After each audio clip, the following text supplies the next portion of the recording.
Family में सब चाहते थे या तो मैं डॉक्टर बनूं या इंजीनियर बनूं, एंड मेरे लिए बहुत डिफिकल्ट था उनको बताना कि मैं एक्टर बनना चाहता हूँ, सब कुछ छोड़ के बॉम्बे जाना चाहता हूँ। मैंने वो बहाना लिया था।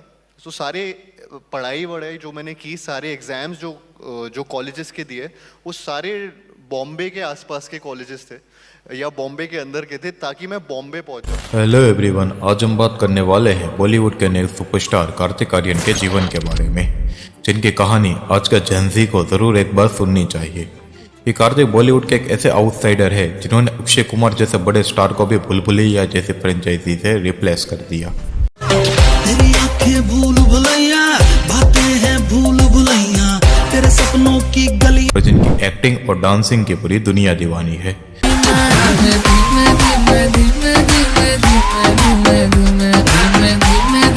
और कई बॉलीवुड एक्सपर्ट इन्हें नेक्स्ट शाहरुख खान भी समझते हैं। शाहरुख खान तो कहते हैं कि I am the last superstar, अब मेरे आगे कोई सुपरस्टार नहीं होगा। सर मेरे आगे नहीं होगा। मगर यहाँ तक पहुँचने का सफर कार्तिक आर्यन का आसान नहीं था, क्योंकि ग्वालियर से झूठ बोलकर वह बॉम्बे आए और बॉम्बे में आ जाने के बाद एक कमरे में वहाँ 12 लोग एक साथ रहते थे। इससे मांगा, कभी उससे मांगा, ऐसे कर आके ट्रेन से जा रहा हूँ, ऑडिशन दे रहा हूँ, पैसे कब आएंगे लाइफ में। क्योंकि ऑडिशन का मेरे घर पे पता ही नहीं था, किसी को पता ही नहीं था कि मैं एक्टर बनना चाहता हूँ। वो एज इट इज मेरी पढ़ाई पे खर्चा कर रहे थे। एक नई शर्ट मिल जाए एक ऑडिशन में तो वो क्लीन लगे। उन्होंने कार्तिक आर्यन की एक्टिंग देखकर ऐसा भी कह दिया था कि अगर ये एक्टर बच गया तो मैं अपना नाम चेंज कर दूंगा। और कार्तिक की क्यों बॉलीवुड की माफिया करण जौहर के साथ फाइट हुई थी। आप ये बताइए, करण जौहर ने क्यों निकाल दिया आपको अपनी फिल्म से? मैंने आज तक इस बारे में बात भी नहीं की है। सभी बातों पर आज के वीडियो में हम डिस्कस करने वाले हैं, तो वीडियो में लास्ट तक बने रहेगा। और अगर वीडियो पसंद आए तो डेफिनेटली लाइक, शेयर और सब्सक्राइब कर जाना। Yeah, there is some kind of thing around me which is missing, where a lot of people are not, maximum people are not giving me the right kind of opportunities. They are perceiving me in a way which I don't see myself in. Confused भी रहता था कि why is this happening? Why am I not getting the right opportunities even after maybe delivering some hits and Kartik Aaryan का जन्म 22 नवंबर 1990 में मध्य प्रदेश के ग्वालियर में हुआ था, जिनके पिता का नाम मनीष तिवारी और जिनकी माता का नाम माला तिवारी था, जो दोनों पेशे से एक डॉक्टर थे। जिनकी एक बड़ी बहन भी थी जिनका नाम था कृतिका तिवारी, जो अभी करंटली डॉक्टर की पढ़ाई कर रही है। वैसे दोस्तों, कार्तिक का नाम पहले कार्तिक तिवारी, जो वे आगे जाकर चेंज कर कार्तिक आर्यन कर डाला। वैसे कार्तिक बचपन से ही पढ़ाई में ठीक ठाक थे, मगर वे मूवी बहुत ज्यादा देखते थे और जिनमें उनका फेवरेट एक्टर शाहरुख खान थे। शाहरुख सर बहुत मिले आप उनको जब? तब मैं मिला नहीं था, मैं बस मन्नत के सामने मैं गया हूँ बहुत पहले, और यहाँ से ही उनको कहीं ना कहीं एक्टर बनने का भूत सवार हुआ। जब भी कोई कार्तिक को पूछता था कि वे बड़ा होकर क्या बनेंगे, तो हमेशा ये कहते थे कि वह बड़ा होकर एक्टर बनेंगे। और यह बात सुनकर लोग उनकी बात हंसी में ले जाते थे या फिर उनका मजाक उड़ाते थे। मगर जब कार्तिक की स्कूल की शिक्षा खत्म हुई तो उनको भी पता था कि वे ग्वालियर में रहकर कभी भी एक्टर नहीं बन पाएंगे, तो उन्होंने घर पर झूठ बोलते हैं और वो कहते हैं कि वे डॉक्टर की पढ़ाई करने के लिए बॉम्बे जाना चाहते हैं। और उनके बाद ही कार्तिक सपनों की नगरी बॉम्बे आ जाते हैं। और कहते हैं ना, हर रोज लाखों लोग एक्टर बनने की चाहत में बॉम्बे आते हैं, मगर उनके सपने ही रह जाते हैं। उन लाखों लोगों में से एक कार्तिक थे, जो बॉम्बे आ तो चुके थे, मगर वो कहाँ रहेंगे, कहाँ खाएंगे और कहाँ ऑडिशन देंगे, उसके बारे में उनको कुछ भी पता नहीं था। मगर तभी वे नवी मुंबई में आई कॉलेज DY पाटिल में उनका एंट्रेंस एग्जाम क्रैक हो जाता है और वह डॉक्टर की पढ़ाई वहां से शुरू कर देते हैं। वैसे कार्तिक का बॉम्बे में आने का सिर्फ एक ही मकसद था, एक्टर बनना। तो वे कभी भी कॉलेज जाते नहीं थे और हमेशा ऑडिशन कहाँ होने वाले या कहाँ होंगे वही ढूंढते रहते थे। और उस वक्त फेसबुक का बहुत ही बड़ा दौर चल रहा था और फेसबुक पर ही लोग अपने ऑडिशन डालते थे। वहाँ पे कार्तिक अपने ऑडिशन को फाइंड करते थे और जहाँ पे भी ऑडिशन हो वहाँ पे वे पहुँच जाते थे। तो उस वक्त मोस्टली ऑडिशन अंधेरी और बांद्रा में होते थे। तो कार्तिक नवी मुंबई में रहते थे, तो नवी मुंबई से अंधेरी जाने में 2 कलाक का लोकल ट्रेन में वे सफ़र करते थे। वो सफ़र करने के बाद वे स्टेशन पे जाके ही वे अपने कपड़े चेंज करते थे और चेंज करने के बाद जब वो ऑडिशन पे पहुंचते थे तो कई डायरेक्टर उनको देखकर ही मना कर देते थे कि तुम्हारी शक्ल अच्छी नहीं है या तुम्हारी एक्टिंग अच्छी नहीं है या तुम अगर एक्टर बन गए तो मैं अपना नाम चेंज कर दूंगा। ऐसी बातें कार्तिक ने सुनी है।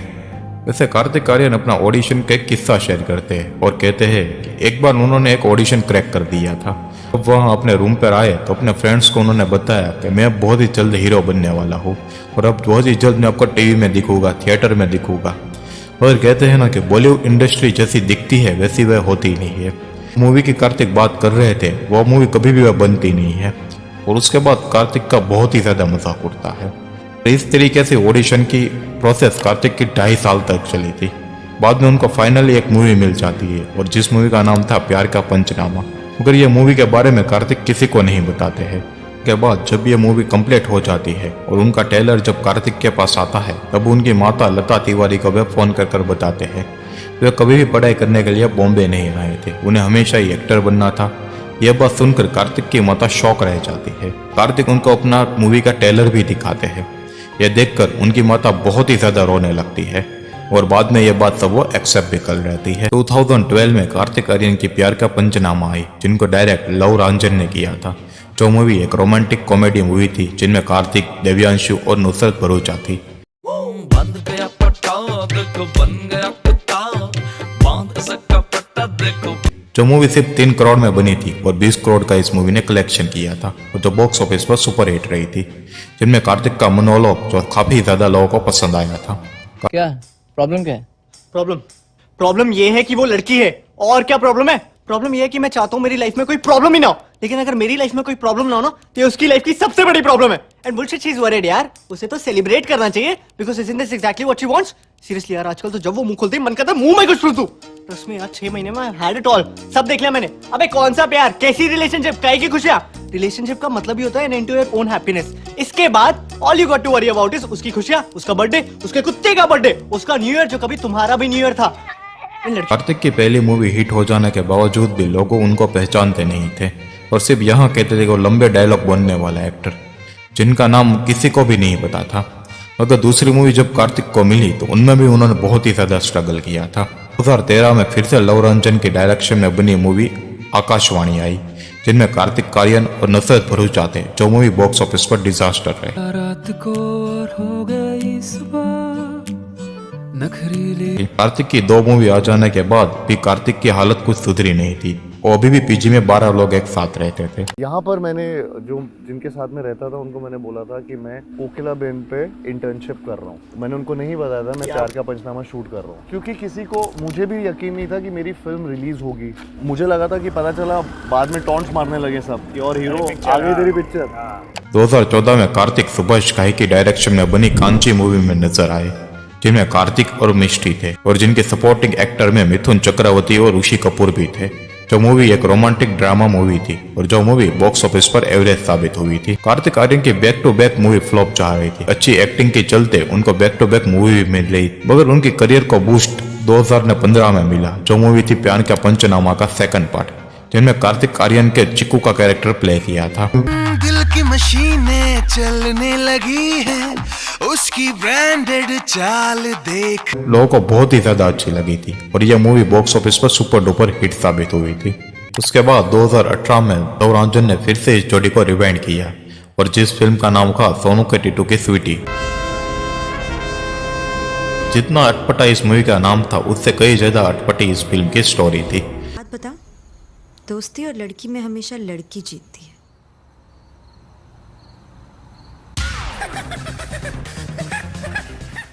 मगर यह मूवी लोगों को बहुत ही पसंद आई, जिनमें कार्तिक आर्यन, सनी सिंह, नुसरत भरूचा थे, जिनके गाने सुपर हिट रहे थे। जिनमें मेरा फेवरेट गाना अरिजीत सिंह की आवाज में था, जो सॉन्ग का नाम था तेरा यार हूं मैं, जो बॉक्स ऑफिस पर ब्लॉकबस्टर रही थी।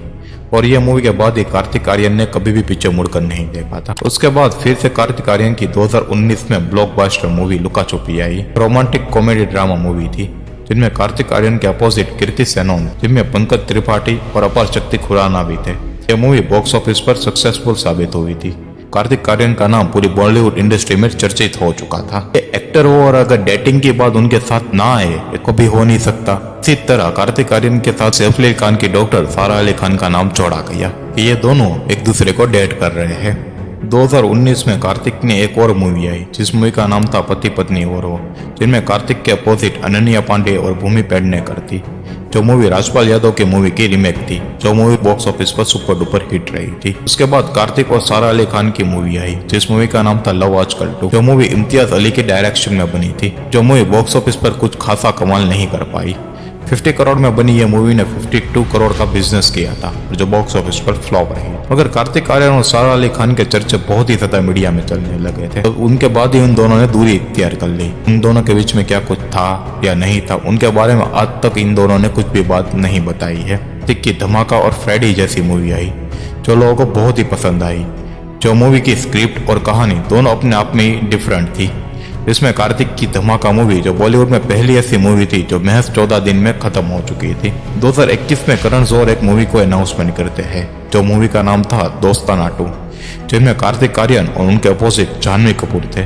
मगर बाद में यह मूवी क्यों नहीं बन पाई, इसके बारे में आज तक किसी को पता नहीं चला। जिनके बारे में मीडिया में कई न्यूज बाहर आई, ये मूवी में कार्तिक आर्यन ने बहुत ज्यादा चार्ज कर दिया, या उनकी क्रिएटिंग कास्टिंग में कार्तिक आर्यन कुछ प्रॉब्लम आई, जिनके कारण उन्होंने ये मूवी छोड़ दी। मगर इस मूवी में क्या सच्चाई थी, क्यों कार्तिक आर्यन ने यह मूवी छोड़ी, उसके बारे में आज तक कभी भी कार्तिक आर्यन ने खुलकर बात नहीं की है। और उनके बाद कई लोगों ने ऐसा भी कहा कि इनके और करण जौहर के बीच में कुछ प्रॉब्लम चल रहा है, उन्होंने अपनी मूवी छोड़ दी। पर क्यों कार्तिक आर्यन ने मूवी की एग्जिट ली है, उनके बारे में कार्तिक आर्यन ने आज तक कभी भी खुलकर बात नहीं की है।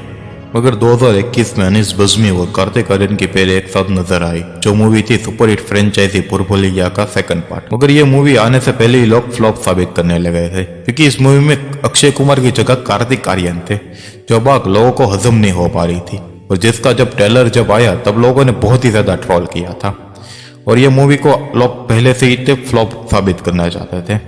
मगर यह मूवी जब रिलीज हुई, जिनमें कार्तिक की एक्टिंग देखकर लोग हक्के बक्के रह गए थे, जिनका जो कॉमिक टाइपिंग, इनकी कॉमेडी जो लोगों को बेहद ही अच्छी लगी थी। लोगों को अक्षय कुमार की कमी इस मूवी में बिल्कुल खली नहीं थी, और यह मूवी बॉक्स ऑफिस पर सुपर डुपर हिट साबित हुई थी। जिनमें कार्तिक आर्यन के अपोजिट जो कैरेक्टर था कियारा आडवाणी का, इन दोनों की केमिस्ट्री भी लोगों को बहुत ही ज्यादा पसंद आई थी। और जिन्हीं कारण यह मूवी रिलीज हो जाने के बाद सिर्फ एक महीने के ही अंदर इस मूवी का तीसरा पार्ट भी अनाउंसमेंट कर दिया था, और जो मूवी बॉक्स ऑफिस पर ब्लॉकबस्टर रही थी। उसके बाद कार्तिक की सत्य प्रेम की कथा आई, जिनमें फिर से कार्तिक और कियारा आडवाणी की सुपरहिट जोड़ी साथ में नजर आई, जो मूवी बॉक्स ऑफिस पर सुपर डुपर हिट रही थी। अब दोस्तों, अगर आज की बात की जाए तो आज के बाद कार्तिक आर्यन की भूल भुलैया 3 जो थिएटर में अच्छी खासी चल रही है, जिनका क्लैश बॉलीवुड की बहुत ही बड़ी मूवी सिंघम अगेन के साथ हुआ है। मगर कार्तिक आर्यन को इस बात से कोई भी फर्क नहीं पड़ता, और उनको लोग बेहद ही ज्यादा प्यार कर रहे हैं।